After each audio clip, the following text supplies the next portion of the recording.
This family was racing from an inferno in Oregon when they realized they were out of gas. Jim Murray on what happened next.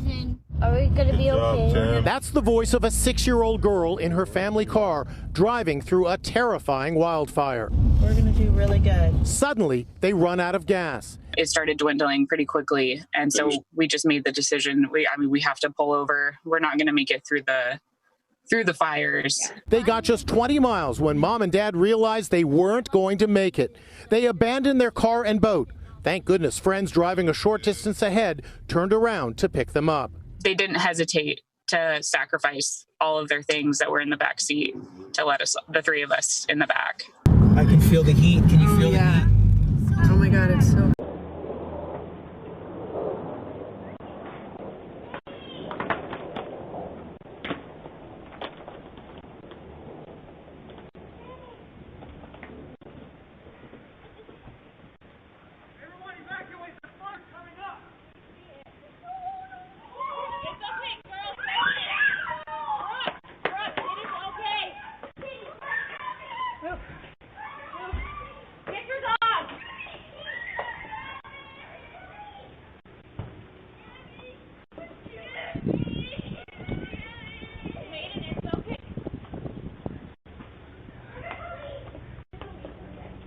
The importance of having your car ready at all times in case you and your family have to flee from an emergency, such as a forest fire, which these people ran out of gas in because they didn't even have enough gas to go 20 miles.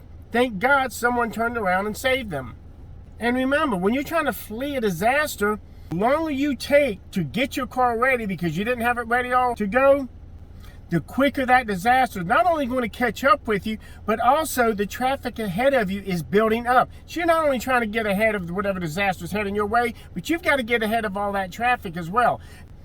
But what I want to point out as well is, if you do get caught up in traffic and you've got less than a quarter of a tank of gas and you're stuck and not moving and you're in weather like this is current right now here in Norfolk, Virginia.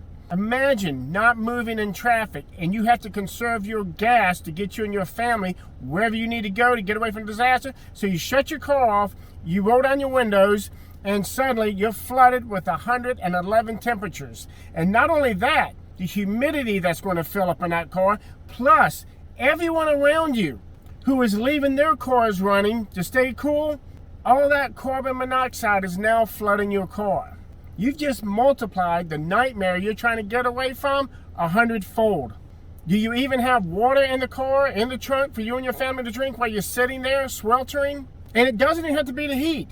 2 years in a row, I-95 here got shut down and traffic was backed up for days, like 24 hours, 72 hours. And there was one broadcast where this couple and their small children were complaining because this was the second time they had been trapped in it and were blaming the government for not doing something after the first time. The only person you have to blame if you're caught unprepared is you. Anything that happens to your family, the blame goes on you.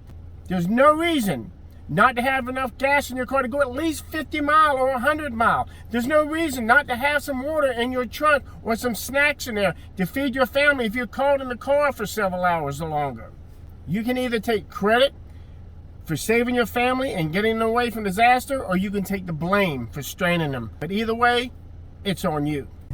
If you and your family are trying to get away from some type of disaster or an emergency, something where you need your car to flee as far away as you can get, it's not about making sure you keep your gas tank full all the time, but making sure you at least have enough gas to get you where you need to go and get you a good distance away from that disaster.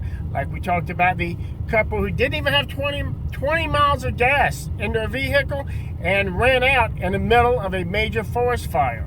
Personally, I never let my vehicles get below a certain point. So instead of allowing your car to get all the way down to empty, pick a spot on there. Pick a spot. Use it as your new empty where you never let your vehicle get below that, so that you always have whatever you need, 50 miles to go or 100 miles to go.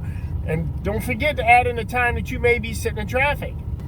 But there's no excuse for not having at least enough gas in your vehicle to get your family to safety if need be. But you can have all the gas in your vehicle you can possibly hold in your tank isn't going to you a damn bit of good if you get stuck somewhere and can no longer use your vehicle. And what William here is talking about, aka Blue Scepter, is he and I live in an area called Hampton Roads, Virginia here. And one thing all these cities have in common is you can't go either from one city to the next, and most of the time from one part of the city to the next, without going over or underwater. So what happens if there's an emergency and you and your family are trying to get away from it and you get stuck in traffic? Because William and I know what happens here in Hampton Roads. If there's just one little traffic accident, you can be stranded for hours. And if you've got a couple million people in each city trying to get out the same way at the same time, you may have to abandon your vehicle. In this case, you need to make sure that everyone in the car has their bug out bag with them, either with them in the car or in the trunk, so you can abandon it. I've discussed on here about keeping supplies in your car as well. Keeping a few days or more of food and water, extra spare clothing, first aid kit, extra supplies so that if you're stranded in your vehicle, you have them on hand. But what if you have to abandon your vehicle? You've already got your bug out bags. How much of the stuff in the trunk can you place in there? Possibly none. So are you going to abandon everything in your trunk? Let me show you what I do. This is the exact same box that I keep in the trunk of my car as well. Fits perfectly in the trunk, and as you can see, right behind it is a spare tire, and I still have room for other stuff in there, such as bug out bags if I need it. Now the box carries extra camping gear, extra supplies, food, water, and in case I have to abandon my vehicle, carries another very important thing.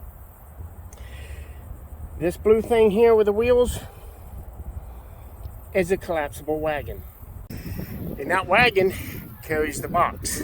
So if we have to abandon the vehicle, take the box out, the wagon out, unfold the wagon, drop the box in, and then we can continue on away from whatever disaster we may be facing. And also with all our gear in this box, it's protected from the weather.